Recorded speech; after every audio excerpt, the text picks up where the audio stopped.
તો હવે આ તરફ આગળ વાત કરીએ આપણે વડોદરાની તો વડોદરા શહેરના ગોત્રી સેવાસી રોડ પર આવેલી પ્રિયા ટોકીઝ પાસે વિડીયોમાં સંભળાતા અવાજ મુજબ પત્નીને મેસેજ કરવા મુદ્દે પતિ અને તેના મિત્ર સહિત બે લોકોએ એક શખ્સને જાહેરમાં માર માર્યો હતો, જેનો વિડીયો હાલ સોશિયલ મીડિયા પર વાયરલ થઈ રહ્યો છે.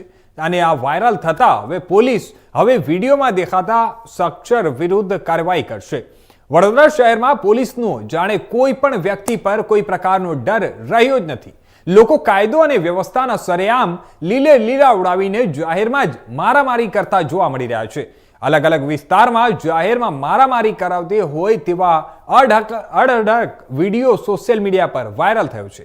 પરંતુ પોલીસ માત્ર કાયદાના પાઠ અને ઉઠક બેઠક કરાવીને જ તેમને જવા દેતી હોય છે અને એના કારણે જ આવા માથાભારે તત્વોને કોઈ પોલીસનો હવે ડર નથી.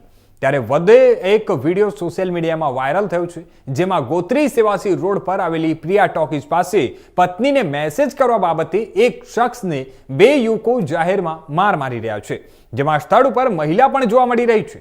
જ્યારે કોઈએ આ માર મારતો વિડીયો મોબાઈલમાં ઉતારી લીધો હતો અને સોશિયલ મીડિયામાં વાયરલ કરી નાખ્યો હતો.